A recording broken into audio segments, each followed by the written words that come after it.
할렐루야. 하나님의 은혜가 풍성한 우리 수요일 저녁입니다. 함께 머리 숙여 기도하심으로 주님의 은혜의 보좌 앞에 기쁨으로 나아갑시다.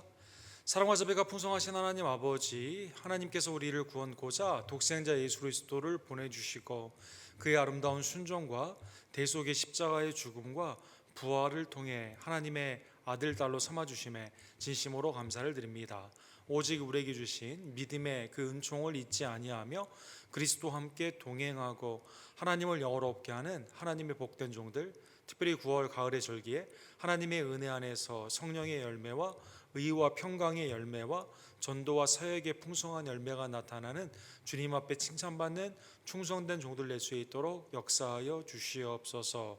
비가 오는 가운데도 주님의 전을 사모하며 믿음 가운데 나온 귀한 종들의 예배를 연락하여 주시고 우리의 기도를 응답하여 주시며 말씀을 통해 우리의 영을 소송시켜 주시고 하나님의 은혜 안에서 주님의 나라와 의를 위해 우리를 써주시고 친히 인도하여 주시옵소서.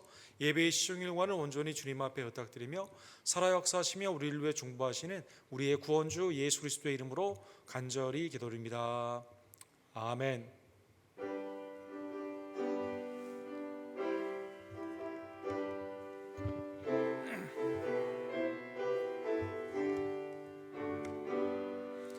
놀랍다 주님의 그늘에 우리의 죄를 속하시려 갈보리 십자가 위에서 어린 양 보혈을 흘렸네.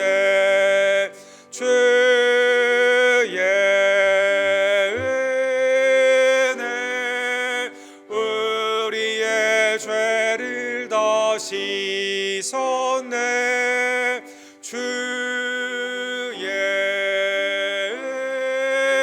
은혜 우리의 죄를 다 씻었네.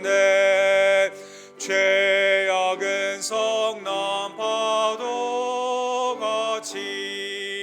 우리 영혼을 위협하나 헤아릴 수 없는 죄네.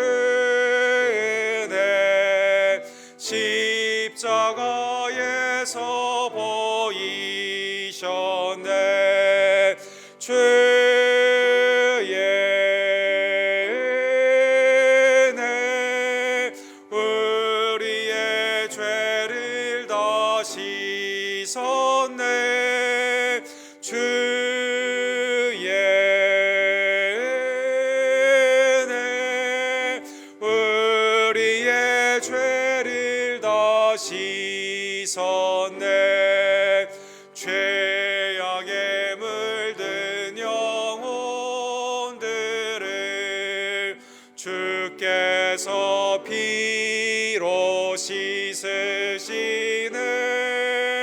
지금도 흐르는 그 피에 눈보다 더 이게 씻으라. 주의 은혜 우리의 죄를 다 씻었네. 주의 은혜 우리의 죄를 다 씻었네.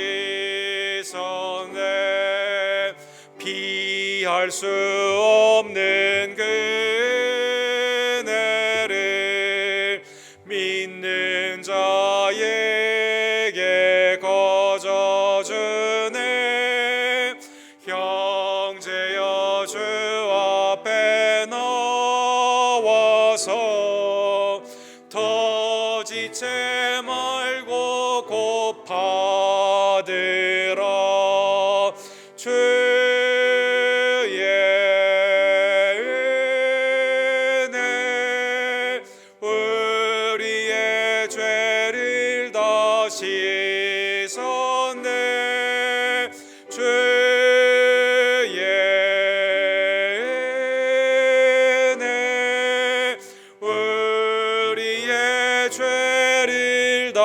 하시사네.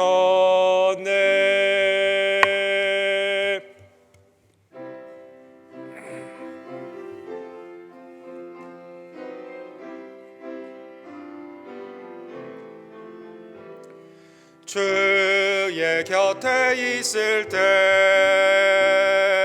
마음이 든든하오니 주여 내가 살 동안 인도하여 주소서. 주여 주여 나를 인도하소서. 빠른 세상 살 동안 주여 인도하소서. 피난처인 예수여 세상 물결 험할 때 크신 은혜 베푸소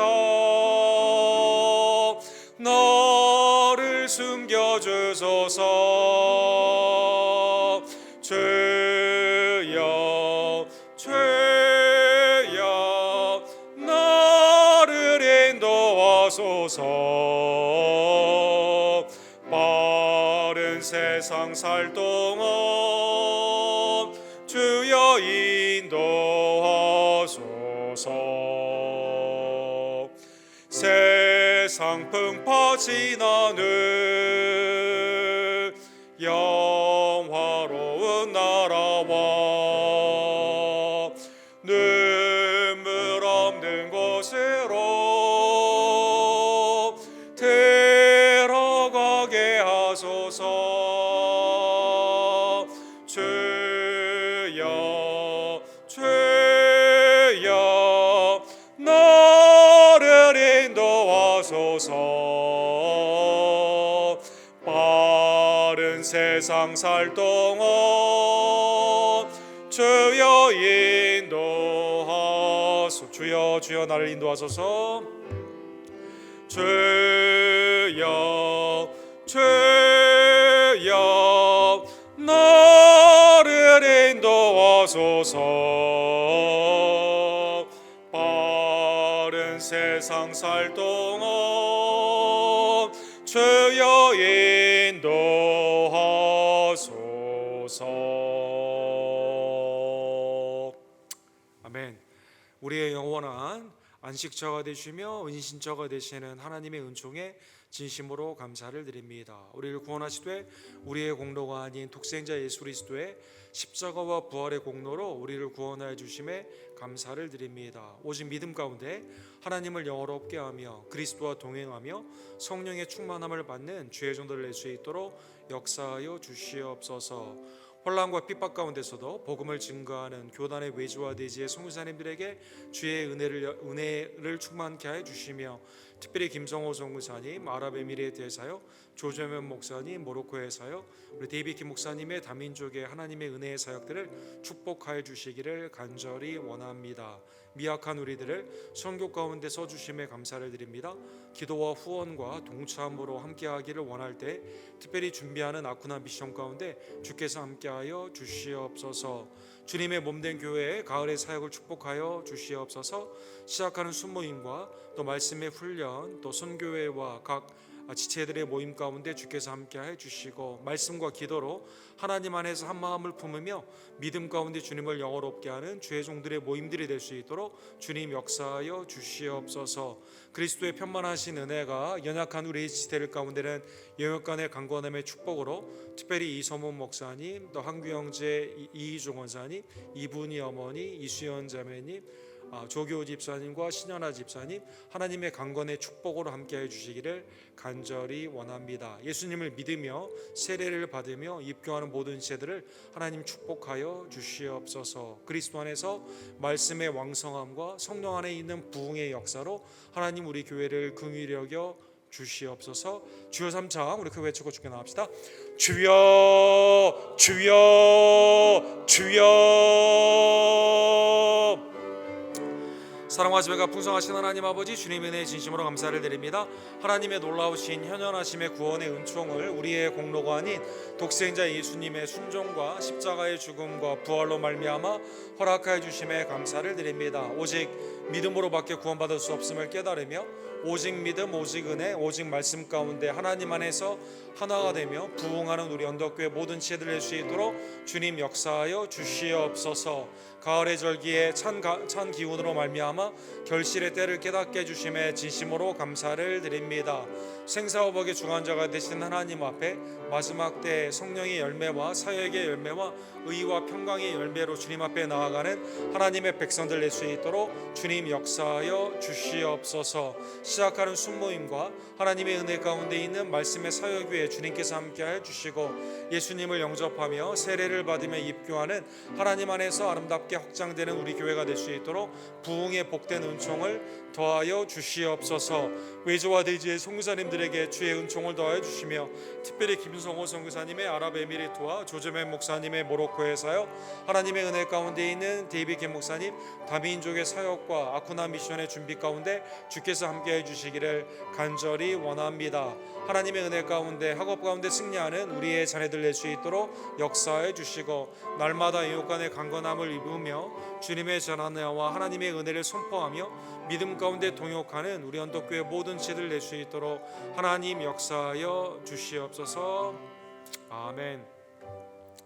사랑과 자비가 풍성하신 하나님 아버지, 9월의 새 가을을 열어주시며 하나님 앞에 결실의 계절의 아름다움을 깨닫게 해주심에 진심으로 감사를 드립니다. 주님이 우리에게 복음의 씨앗을 뿌려주시고 구원의 열매로 영생 가운데 은혜를 주심에 감사를 드립니다. 우리도 때를 얻든지 못 얻든지 복음을 온전히 증거하는 주의 종들 되기를 원하며 하나님의 나라와 의를 먼저 구하며 주님의 은혜 안에서 마지막 때에 모이기에 힘쓰고 또 우리의 기도와 후원과 동역을 통해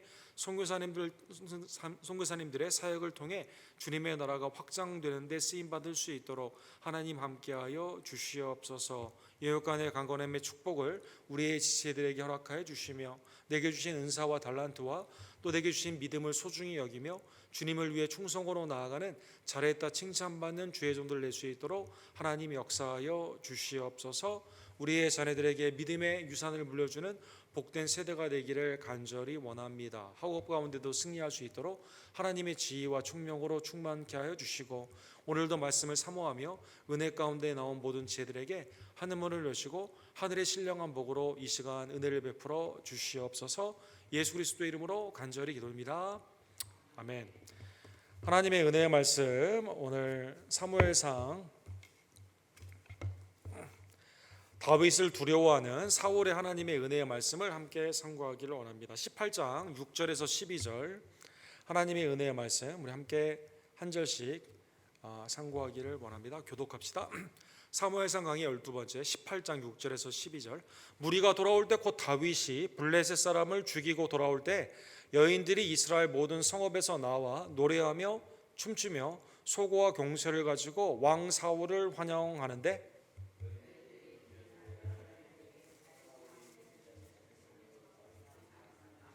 사울이 그 말에 불쾌하여 심히 노하여 이르되 다윗에게는 만만을 돌리고 내게는 천천만 돌리니 그가 더 얻을 것이 나라 말고 무엇이냐 하고 그 이튿날 하나님께서 부리시는 악령이 사울에게 힘있게 내리매 그가 집안에서 정신없이 떠들어대므로 다윗이 평일과 같이 손으로 수금을 다는데 그때 사울의 손이 창에 있는지라.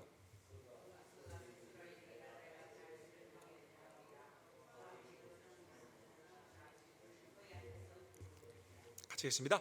여호와께서 사울을 떠나 다윗과 함께 계시므로 사울이 그를 두려워한지라.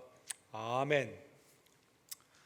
다윗을 두려워하는 우리 사울의 모습을 통해서 하나님의 임재 가운데 있는 성도의 존귀함을 함께 선고하기를 원합니다. 이 보리스 존슨이라는 영국 총리가 이 팬데믹 때 사실 국민들한테는 모이지 말라고 그러고 자기는 사적인 그런 파티도 가게 되고 전혀 법을 지키지 않는 그러한 것들을 거짓말로 이렇게 쭉 말하면서 이 총리의 그 인기가 여론의 지지가 떨어지게 되게 됩니다. 그래서 어제 공식적으로 사임을 하게 되었죠. 그래서 영국의 총리가 어제 바뀌게 되었습니다. 새로 총리가 바뀌게 된 분은 리스 트러스라는 분인데 이분은 이제 40대 초반의 아주 여성으로 외무장관을 오랫동안 하다가 이번에 새로 총리가 되었습니다. 영국의 이제 특이한 것을 보게 되면 전체적인 그 국가의 경영, 외교나 경제나 모든 사회 일반적인 것은 총리가 내각을 통해 다 대표적으로 이걸 하게 되죠. 그래서 프라임 미니스터다, 총리 내각제에 있어서 총리의 역할이 대통령제에 있어서 대통령의 역할과 매우 비슷합니다.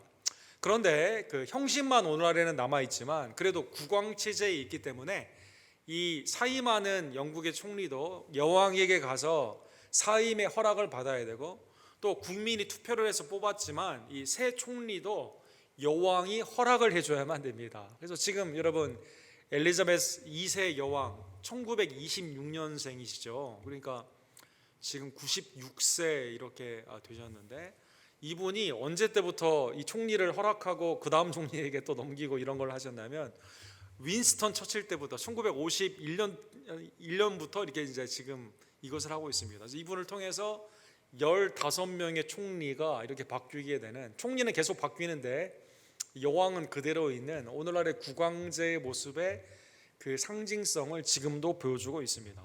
그러니까 전체 영국 연방에 있어서 다스리는 나라들이 전 세계 나라의 약 4분의 1 정도 되잖아요. 근데 거기에 상징적으로나마 여왕이 이렇게 총리를 다 바꾸고 허락을 하고 새로운 사람에게 또 이렇게 그 임명을 하게 되는 그러한 것을 하게 되는 것이죠. 참 왕국, 킹덤이 무엇인가를, 여왕이니까 퀸덤이 되겠네요. 그게 무엇인가를 우리에게 보여주는 좋은 증거가 됩니다. 하나님의 나라 가운데도 위정자들을 하나님이 세우고 폐하는 그것은 전적인 하나님은 변하지 않고 하나님의 뜻에 의해서 하나님의 통치와 경영 가운데 세우기도 하시며 폐하기도 하시는 것을 성경에서 우리가 보게 되죠. 다윗은 10대에 이미 하나님이 사울 왕을 폐위하기로 하셨고 10대 사무엘을 통해서 기름 부음을 받았는데, 그가 하나님의 마음에 합하다라는 것을 무엇을 통해 알 수 있을까요? 이 골리앗이라는 블레셋의 군대를 두려워하지 않습니다. 전쟁은 하나님께 속해 있기 때문에 믿음으로 하나님의 은혜 가운데 나아가게 되어서 돌로 이제 그 골리앗을 죽이게 되는, 그것으로 말미암아 이스라엘 군대가 힘을 얻고 블레셋을 이기게 되는 승리의 사건을 우리가 보았습니다. 17장 마지막 부분에 보게 되면 다윗에게는 칼이 없는데 이 머리를 맞고 이제 엎어져 있는 이 그 골리앗의 칼을 쓰는 자, 칼로 망한다는 상징적인 의미로 머리를 이제 자르게 되죠. 그리고 그것을 가지고 이 백성들 앞에서 하나님께 영광을 누리는 선포의 모습이 이렇게 나와 있습니다. 다윗은 그 블레셋 사람의 머리를 예루살렘으로 가져가고 갑주는 자기 장막에 두니라. 여기에 벌써 하나님의 도성인 예루살렘, 하나님의 은혜 가운데 평강의 도시로 하나님께서 세워주시는 그 나라의 역할을 하게 되는 예루살렘에서 이제 이 머리를 이렇게 들게 되는데, 이제 여기 이제 랍비들은 유대의 랍비들은 여기에 이제 블레셋 장군 골리앗의 이제 뼈가 묻게 되고, 여기에 이 언덕이 여러분 골고다가 해골이라는 뜻 아닙니까? 그래서 여기에서 예수님이 십자가에서 못 박혀 죽으시게 되는 그러한 곳이다. 이제 이렇게 해석을 하는 분도 있는데, 어쨌든 하나님의 승리의 선포를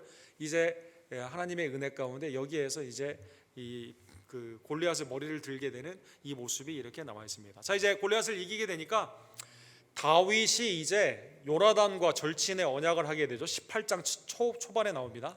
그래서 생명의 언약 가운데 요나단이 언약을 하게 되고 이제 그 가운데 이제 자기의 갑옷과 칼을 주게 됩니다. 그뿐 아니라 사울도 다윗의 용맹한 것을 알게 되고 가까이 두기를 원하죠. 일단 수금을 타면서 악한 영을 이제 몰아내는 그러한 일을 하지 않습니까? 또 용맹스러운 장군으로서 이제 나아가서 이기기도 하기 때문에 18장 5절에 보면 다윗은 사울이 보내는 곳마다 가서 지혜롭게 행하며 사울이 그를 군대의 장으로 삼았더니, 나중에 보게 되면 이제 천부장으로 삼게 되는 모습이 있고, 그 다음에 이제 군대 장관으로 이렇게 나아가게 되는데, 옆에 두게 되는 아주 중요한 직무를 이렇게 두게 되죠. 그리고 이것을 백성들이 합당히 여기며 사울의 신하들도 합당히 당연한 것이다 라고 생각을 하며 다윗이 이렇게 사울의 이제 그 곁에 있으면서 왕도 보호를 하고 또 군대에 나아가서 승리를 하는 그 역할을 하게 됩니다. 전체적으로 18장과 19장에 보면 그뿐이 아니라 딸 미갈이 다윗을 사랑을 하죠. 그래서 다윗의 첫 번째 결혼이죠. 이 미갈과 결혼을 하게 됩니다. 그러니까 사울과 다윗의 관계는 장인과 사위의 관계가 되게 된 겁니다. 아들 요나단은 18장 1절에서 4절에 보면 서로 우정, 진짜 필라델피아 형제 간의 사랑을 보여주는 언약의 사랑 가운데 이제 그 가운데 이제 그 둘이 이제 절친으로 이렇게 되게 되고, 그 다음에 이제 사울의 개인적으로는 골리앗도 이기지 않았습니까? 또 악령이 오게 됐을 때 수금을 탐으로 말미암아 자신에게는 은인이 되게 되는 겁니다. 그래서 가까이 다윗을 두게 되게 되는 것이죠. 그런데 이제 문제가 오늘 본문에 6절에서 7절에 보면 백성들이 10대 때 지금 다윗은 그 왕으로서 기름 부음을 받았잖아요. 그러나 현존하는 왕은 사울이거든요. 그런데 백성들이 왕이 돌아오게 되었을 때, 무리가 돌아올 때 곧 다윗이 블레셋 사람을 죽이고 돌아올 때 이렇게 되어 있습니다. 여인들이 나와서 찬양을 하게 되는데 오늘 본문의 6절 하반부에 보면 하이라이트로 되어 있죠. 왕 사울을 환영하는 형식으로 되어 있었습니다. 형식은 그건데 노래를 불러요. 뛰놀면서 찬양을 부르게 되는데 사울이 죽인 자는 천천히요 다윗은 만만이로다 한지라 이렇게 찬양을 부르게 된 겁니다. 여러분 성경에 보면 승전 후에 여인들이 이제 돌아오는 군인들 주로 다 남편들이나 자기 아들들 아니겠습니까? 이 아버지나 이렇게 환영을 하는 이 모습 가운데 찬양을 할 때는 출애굽기 15장에 보면 미리암의 찬양이 있죠. 그 다음에 이제 그 사사기에 보게 되면 입다의 딸이 나와서 이제 찬양을 하는 그 부분들이 있는데 공통점은 오늘 본문과 동통점은 악기를 많이 사용하고 노래를 하게 됩니다.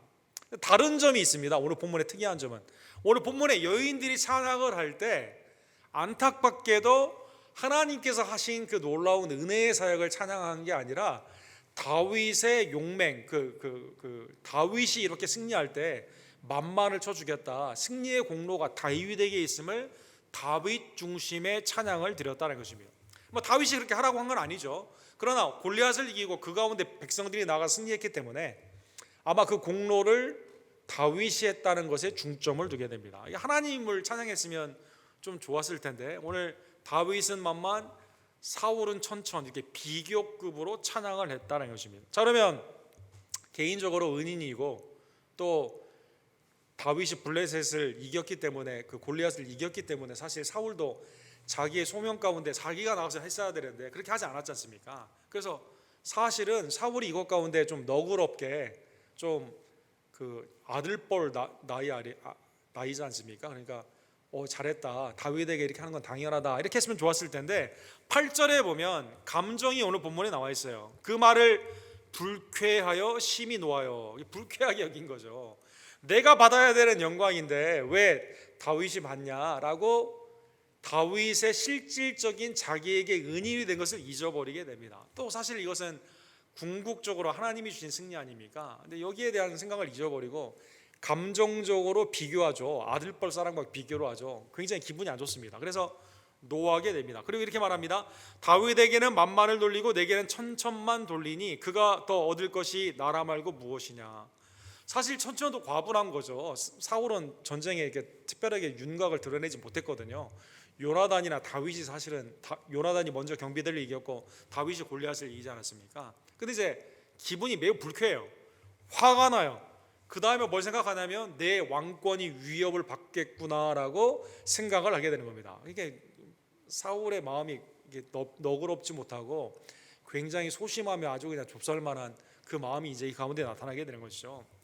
또 사울의 마음 가운데는 뭘 생각을 했을까요? 사무엘이 이미 13장과 15장에 보면 하나님 앞에 불순종한 사건 가운데 이미 하나님이 당신을 버렸다, 하나님의 마음에 합한 사람으로 이제 새로 왕이 세워지게 된다는 말을 2번이나 이미 들었거든요.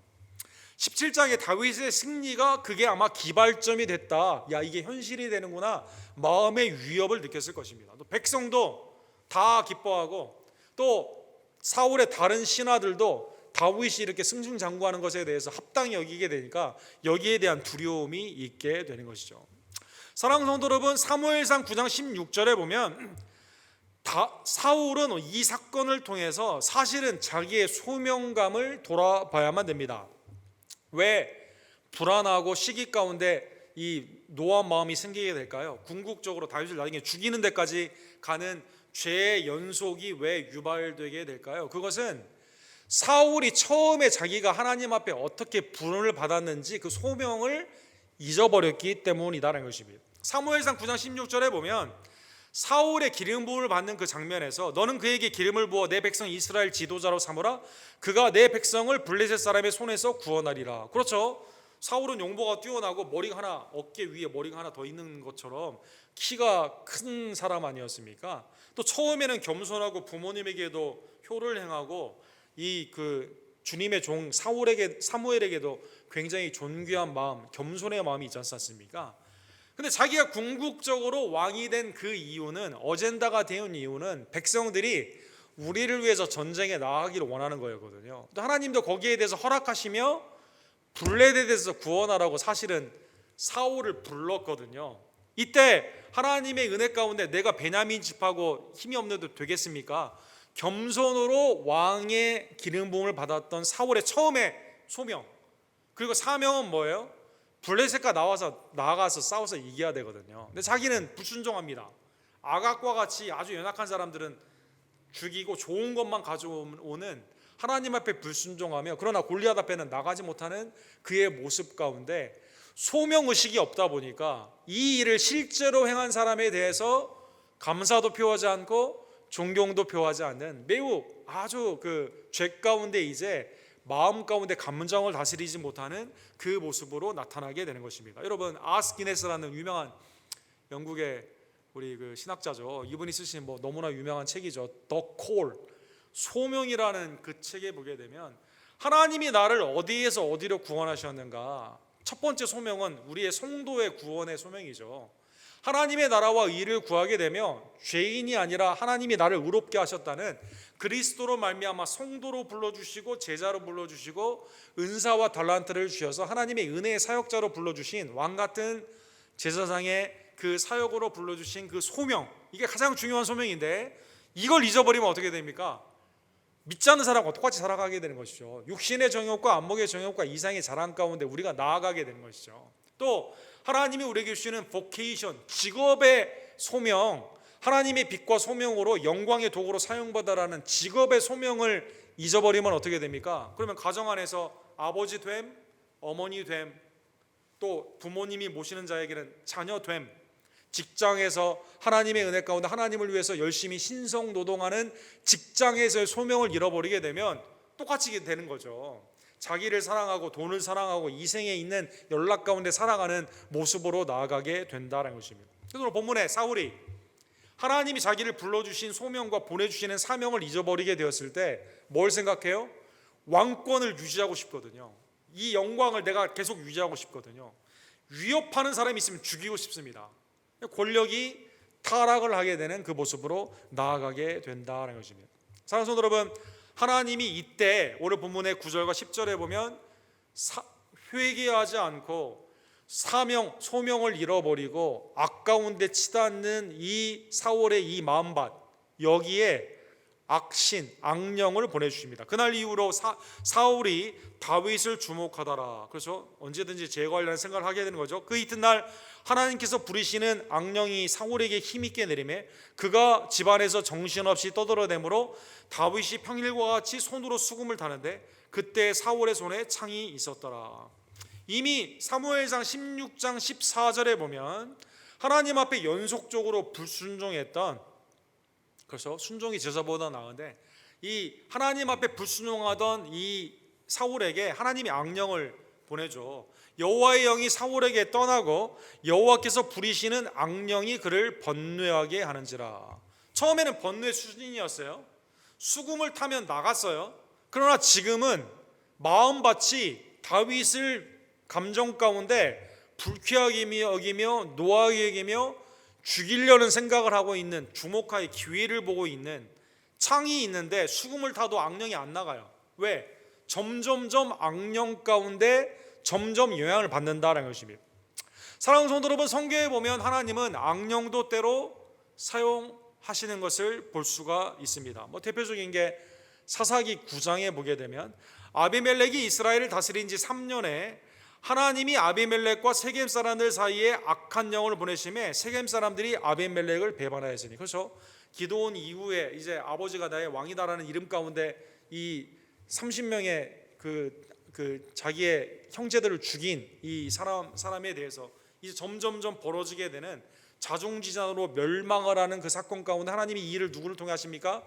악령을 통해 하셨다는 것입니다. 고린도전서 5장 5절에 보면 하나님이 이렇게 사용하시는 궁극적인 목적은 무엇입니까? 이거를 통해 하나님 앞에 자기의 죄를 깨닫고 분명히 돌아오기를 원하는, 때로는 회개의 수단으로 하나님이 쓰시는 것을 볼 수가 있습니다. 고린도전서 5장 5절에 보면 교회 안에 음행을 하고 있는데 은혜 가운데 우리에게 주신 자유다, 괜찮다, 음행도 괜찮다라고 하는, 심지어 자기의 그 어머니의 아내, 아마 새엄마로 이제 표현될 수 있는데, 이러한 자들을 교회에서 묵인을 하는 거예요. 근데 바울 사도가 여기에 대해서 한탄을 하죠. 정결한 주님의 교회 안에서 어떻게 이 누군 누룩과 같은 이것을 그대로 놓을 수 있냐? 이런 자들을 사탄에게 내주었으니 이는 육신은 멸하고 영은 주 예수의 날에 구원을 받게 하려 함이라. 이 7일을 통해서 주의 거룩한 교회를 유지해야 된다, 이렇게 말씀해 주십니다. 근데 이 본문에 보면 이러한 자들은 7일을 통해 어떻게 하게 됩니까? 사탄에게 내어준다는 뜻은 하나님의 은혜의 임재 안에서 벗어났다는 뜻이거든요. 근데 거기에서 깨닫고 다시 주님의 날 가운데 회개하며 돌아오는 기회로, 7일을 통해 회개의 기회로 삼으라는 것입니다. 즉 사울에게도 하나님께서 지금 회개의 기회를 주시는 거죠. 하나님의 은혜 가운데 악한 영 가운데 있는 그것이 얼마나 괴롭고 힘든가.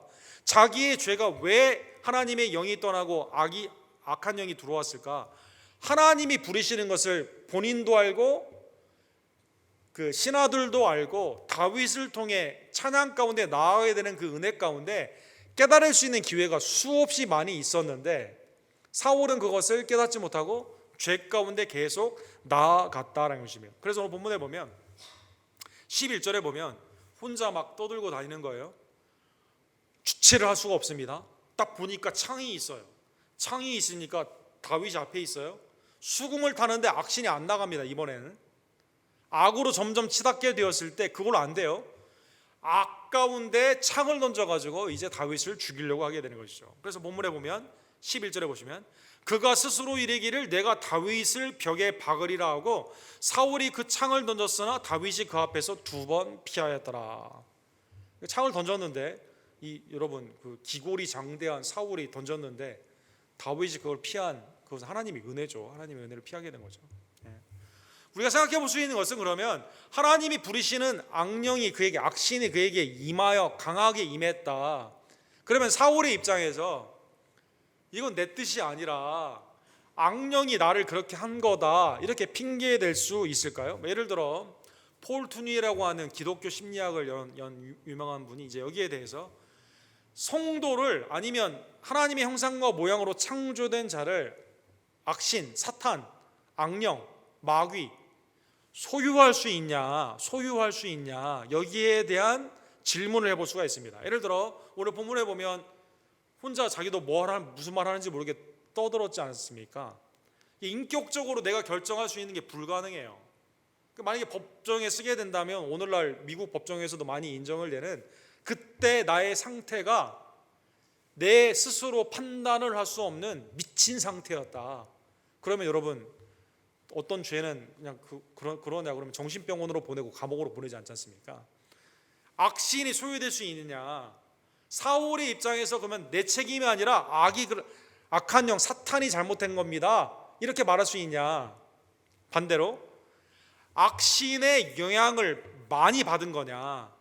소유와 영향을 받는 건 다른 거죠. 오늘 본문에 보면 스스로 판단을 한 거거든요. 11절에 보면 스스로 이르기를 이렇게 되어 있거든요. 그 다음에 이게 한두 번이 아니라 집요하게 스스로 이것을 계획을 하며 나아가는 것을 볼 수가 있습니다. 즉 의지적인 나의 범죄의 행위였다는 것입니다. 인격적인 책임, 하나님의 심판날에 이건 누구 책임이에요? 사탄에게 핑계를 댈 수 있습니까? 아니다라는 것이죠. 인격적으로 우리가 책임을 져야만 된다는 것입니다. 아니 왜 하나님이 마귀를 만들어서 선악과를 따먹게 나를 미혹하게 했냐? 그러나 따먹은 것은 아담과 하와의 범죄이죠. 사랑하는 성도 여러분, 사울 왕이 하나님의 은혜를 모르는 자가 아니지 않습니까?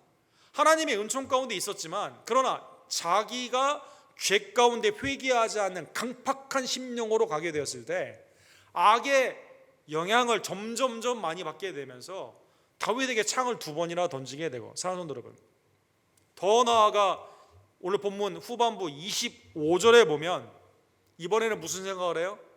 창을 던져서 안 되니까 무슨 생각을 합니까? 야, 블레셋 사람 포피 남자 40명 죽여가지고 포피 100명 죽여가지고 포피를 가져오라고. 왜 다윗을 거기에 적진에 보내요? 25절 하반부에 보면 이는 사울의 생각에 다윗을 블레셋 사람들의 손에 죽게 하리라 함이라. 사랑하는 여러분, 이건 어떻게 한 거예요? 자기가 스스로 죽이려고 했다가 안 되니까 오케이, 그러면 적진에 나와가지고 내가 원하는 소원이 있는데 남자의 포피 100개 가져오라고. 그럼 죽여야 되지 않습니까? 그거 블레셋에 가서 하려면 블레셋 사람들과 싸워야 되는데 무슨 생각으로 그 의도로 한 거예요? 블레셋 사람에게 다윗을 죽게 하기 위해 그렇게 했다는 것입니다. 점점점 만행이 악화되는 사울의 악한 그 열매들이 많이 있는 것을 볼 수가 있습니다. 18장에는 창을 던졌죠. 간접 살인을 모략했습니다. 19장에는 또 던집니다, 창을. 20장에는 직접 자기가 나아가서 이제 다윗을 죽이기를 원합니다. 22장에는 어디까지 갔을까요? 노베 제사장들, 다윗을 도와준 제사장들을 다 죽이게 됩니다. 다윗 한 명 죽이겠다고 자기의 부하들, 심지어 자기의 아들도 눈에 안 보여요. 제사장도 눈에 안 보입니다. 다 죽이게 되는, 점점점 악화되는 사울 왕의 범죄의 만행을 보게 된다는 것입니다. 사랑하는 성도 여러분, 사울 왕의 그러면 10년 가운데는 다윗에 대한 미움도 있었죠. 죽이고자 하는 살인의 아주 악한 의도도 있습니다. 그런데 오늘 보면 12절에 보면 계속 반복돼서 사울과 다윗 사이에 나오게 되는, 나중에 사울이 또 고백하는 그 장면도 나와 있는데, 마음의 깊숙한 곳에서는 다윗이 어때요? 다윗이 두렵습니다. 우리 12절 오늘 본문의 주제가 되는데 우리 다 같이 들어왔습니다. 여호와께서 사울을 떠나 다윗과 함께 계심으로 사울이 그를 두려워하는지라. 사무엘상 18장 28절과 29절, 이 본문 후반부에 있는데, 여호와께서 다윗과 함께 계심을 사울이 보고 알았고 사울의 딸 미갈도 그를 사랑하므로 사울이 다윗을 더욱 두려워하여 평생에 다윗의 대적이 되니라. 다윗에 대해 마음 가운데는 뭐가 있어요? 두려운 마음이 있는 겁니다. 두려운 마음. 다윗에게 그러면 뭐가 두려울까요? 전쟁을 잘하고 그가 용모가 뛰어나고 나보다 달란트가 많다, 이것도 물론 있겠지만 뭐가 있어요? 그에게는 하나님의 임재가 있었다는 거예요. 하나님의 임재가 있었다. 사랑하는 여러분, 구약에 이러한 비슷한 사람이 또 한 명 있죠. 요셉이 가는 곳마다 하나님이 함께 하심으로 그가 형통을 하게 됩니다. 구약에 수많은 핍박이 있었지만 하나님이 함께 하심으로 말미암아 요셉에게는 주위에 있는 사람들이 뭔가 다른 걸 깨닫게 되는 거죠. 두렵습니다. 이 사람 나이는 한 세대가 차이가 날 정도로 어려요. 또 등치를 봐서는 사울이 훨씬 큽니다. 권위 가운데 왕의 권위를 가지고 있어요. 이 사람은 높아봐야 천부장이에요. 자기의 사위예요. 그러나 이 사람에게는 뭔가 특이한 게 있어요. 뭐가 있어요? 하나님의 임재하심이 그 가운데 있다는 것입니다. 사랑하는 성도들, 오늘 본문의 말씀을 통해 아까 우리 초반에 여왕이 15명의 총리가 세워지고 보는 상징적이지만 하나님은 실질적으로 모든 만물을 창조하시고 하나님의 경영에 실수가 없으시며 하나님의 은혜 가운데 오늘날 왕이 아무리 악한 왕이다 하더라도, 사회가 온전한 사회가 아니다 하더라도 하나님이 경영하시고 통치하시는 그 은혜 가운데 하나님께서 섭리로 모든 것을 운행하시는 하나님의 은혜에 감사하는 주의 종들 되기를 간절히 원합니다. 이사야 14장 27절에 보면 만군의 여호와께서 경영하셨은즉, 경륜이라고도 표현되는 이 단어죠. 섭리로 하나님의 선을 이루신다는 뜻입니다. 누가 능히 그것을 패하며 그의 손을 펴섰은즉 누가 능히 그것을 돌이키라. 하나님의 경영 가운데는 인간의 지혜와 모략이 통하지 않고요, 하나님의 은혜 가운데는 하나님의 뜻이 그대로 이루어지는 경영을 믿으시고 주님 안에서 안전을 구하시는 주의 손 놀리기를 간절히 원합니다. 여러분, 제임스 웹이라고 하나요? 우리 나사에서 새로 이 적외선을 통해서 이 보는 망원경이 있어가지고 이게 지금 우주의 신비를 지금 막 이렇게 드러내고 있지 않습니까? 근데 어제 보니까 나사에서 별이 만들어지는 그 모습, 그거를 이렇게 이 망원경으로 이렇게 찍었더라고요. 이 굉장히 먼 거리인데 16만 1000 광년 바깥에서 지금 일어나는 우주에 있는 사건들을 이렇게 아름답게 이게 별이 만들어지게 되고 그 가운데 이게 어떻게 움직이게 되는가를 이걸 보여주는 것을 보았습니다. 우주가 너무나 아름답게 통치하시는 하나님의 은혜 가운데 지금 우주가 지금 경영되고 있는 거죠. 사랑하는 여러분, 우주 안에 있는 여러분과 지구에 사는 우리들, 하나님의 은혜 안에서 그리스도 안에서 지금 섭리로 경영이 되는 거죠. 우리는 수많은 것들을 염려하게 됩니다. 뭐 인류의 미래, 또 우리 국가나 우리의 가정, 내 직장의 미래, 여러 가지 것들 가운데 우리는 염려와 걱정을 많이 하게 됩니다. 그러나 우리의 사명감을 우리가 가지고 하나님이 우리에게 주신 소명의 은혜를 기억하게 되면 주님이 우리에게 행하시는 그 모든 일이 하나님의 뜻대로 이루어짐을 온전히 우리가 안심하며 믿으며 우리를 통치하시며 우주를 경영하시는 하나님의 은혜 가운데 우리의 마음을 두는 주의 손을 내기를 간절히 원합니다. 오늘 본문에 다윗에 있었던 하나님의 임재, 가장 극명하게 나타난 분은 누구입니까? 우리와 함께 하시는 하나님의 임재를 가지고 오신 분이 누구예요? 임마누엘 예수 그리스도십니다. 특이한 장면이 요한복음 18장에 보면 예수님이 겟세마네 동산에서 이제 기도하시고 가룟 유다가 이제 제사장의 병정들과 함께 나사렛 예수 그리스도를 잡으러 오게 되죠. 나사렛 예수가 누구냐? 우리가 잡으러 왔다. 이렇게 말을 하는 그 장면에 예수님이 대답하되 나사렛 예수라. 18장 5절에 보면 이렇게 나와 있습니다. 내가 그니라 이렇게 말씀하셨어요. 그를 파는 유다도 그들과 함께 섰더라. 예수께서 그들에게 내가 그니라 하실 때 그들이 물러가서 땅에 엎드러지니라. 놀라운 장면이 나와 있습니다. 주님이 죄인으로 잡으려고 왔어요. 내가 그다, 내가 나사렛 예수다 라고 본인이 말을 할 때 병정들이 엎드러지게 되는, 꼬꾸라지게 되는 예수 그리스도의 놀라운 임재. 지금 십자가에 잡혀 죽게 되지 않습니까? 죄인으로 잡아가려고 하고 있지 않습니까? 그러나 주님에게는 임마누엘, 하나님이 함께 하시는 신적 권위, 우리에게 아무도 인간이 그 앞에 설 수 없는 놀라운 영광의 존재 가운데 누구나 다 엎드려지게 되는 사랑하는 성도 여러분. 사랑하는 성도 여러분, 로마서 14장 11절에 보면 이사야 45장의 말씀을 바울 사도가 예수님께 이렇게 대입하여 말씀하여 주십니다. 주께서 이르시되 내가 살았노니 모든 무릎이 내게 꿇을 것이요 모든 혀가 하나님께 자백하리라. 그렇죠? 하늘과 땅 위와 땅 아래에 있는 모든 자들이 빌립보서 2장에 보면 주는 그리스도라 고백하는 그날, 주님의 놀라우신 통치하심과 왕대심을 인정하게 되는 그 모든 것이 하나님의 임재 그 자체, 영광의 그 자체 되시는 그리스도 앞에서 나타나게 된다는 것입니다. 그러므로 오늘 본문의 말씀을 깨달으며 다윗의 입장에서, 사랑하는 성도 여러분, 다윗의 입장에서는 야, 내 인생은 왜 이렇게 꼬이냐, 블레셋의 골리앗을 이겼을 때만 해도 잘 될 줄 알았는데 사울이 나를 죽이려고 하게 되고 계속 도망다녀야 되는 이러한 어려움 가운데, 오늘 본문에 보면 본문뿐만 아니라 사울에 대한 이러한 핍박 가운데 다윗은 어떻게 하죠? 악령의 영향을 받는 사울 앞에서도 전혀 두려워하지 않습니다.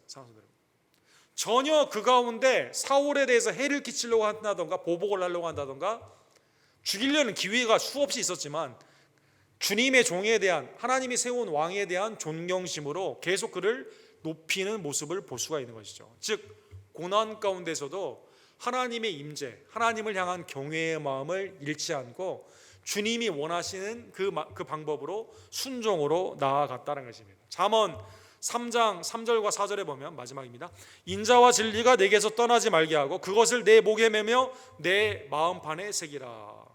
잠언 3장은 여러분 젊은이에게 주는 교훈이다. 잠언 3장이 젊은이들에게 주는 교훈의 그 별명이 있거든요. 그리하면 내가 하나님과 사람 앞에서 은총과 귀중히 여김을 받으리라.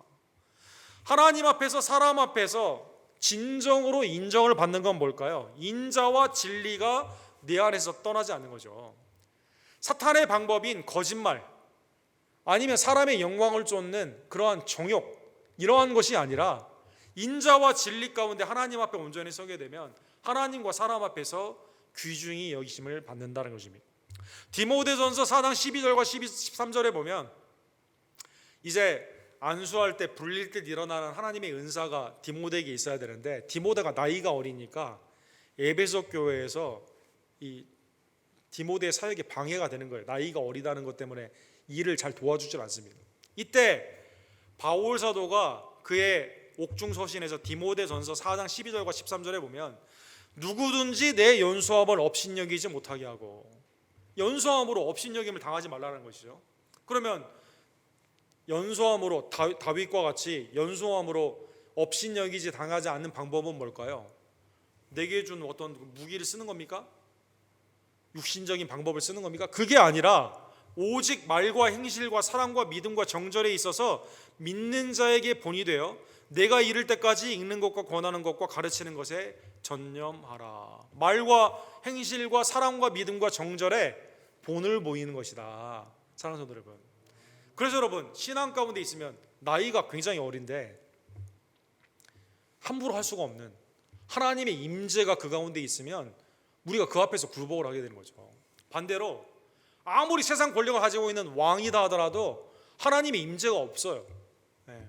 아무리 나를 위협할 수 있는 여러 가지 것을 가진 사람이다 하더라도 하나님의 임재가 없다면 우리가 두려워할 이유가 없는 거죠. 사랑하는 여러분, 그리스도 안에 있는, 하나님 안에 있는 신실함이 하나님 앞과 세상들 가운데 존귀의 여김을 받는 유일한 길임을 다시 한번 깨달으며, 고난 가운데서도 사랑하는 여러분, 다윗처럼, 오늘 본문에 있는 다윗처럼 나를 위해 죽으시고 부활하신 하나님의 놀라우신 임재가 임마누엘 예수 그리스도와 함께 동행하는 여러분과 저의 신실한 믿음을 통해 나타나는, 사랑과 정절을 통해 말과 행동으로 본을 통해 나타나는 하나님의 종들 되기를 간절히 원합니다.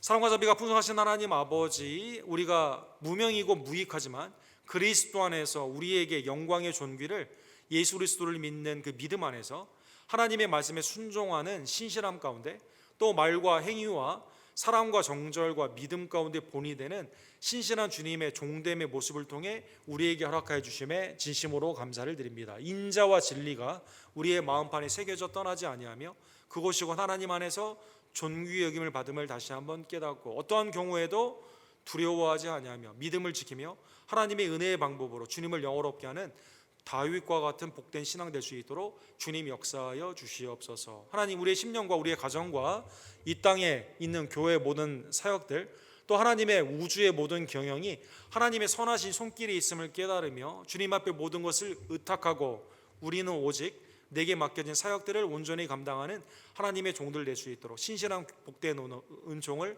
우리에게 허락하여 주시옵소서. 예수 그리스도의 이름으로 간절히 기도합니다. 아멘. 주신 말씀 기억하시면서 342장 1절과 3절 우리 찬양 드리시고 준비하는 힘으로 하나님께 드립시다.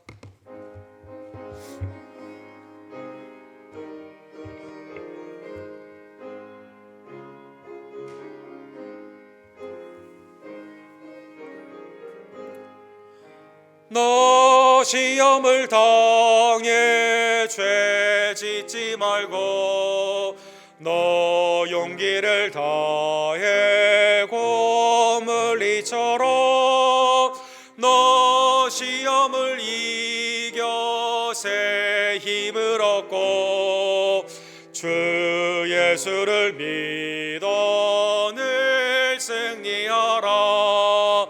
우리 구주의 힘과 그의 위로를 빌라. 주님 내 편에 서서 항상 도우시리. 잘 이기는 자는 상 받으리니 너 낙심치 말고 늘 전진하라. 내 구세주 예수 힘주시리니 주 예수를 믿어 늘 승리하라. 우리 구주의 힘과 그의 위로를 빌라. 주님 내 편에 서서 항상 도우시리. 다 같이 일어서서 축도로 예배를 마칩시다. 지금은 우리의 구원주 예수 그리스도의 은혜와 아버지 하나님의 극진하신 사랑하심과 성령 하나님의 교통케 하여 주심이 매일의 삶 가운데 주님의 임재 안에서 늘 순종하며 어떠한 것도 두려워하지 아니하고 우리의 미래를 주님의 손에 의탁하며 오늘 주의 뜻을 이루기를 간절히 원하는 사랑하는 언덕교회, 특별히 수요일에 나온 모든 지체들 머리머리 위에 지금부터 영원토록 함께 있을지어다. 아멘.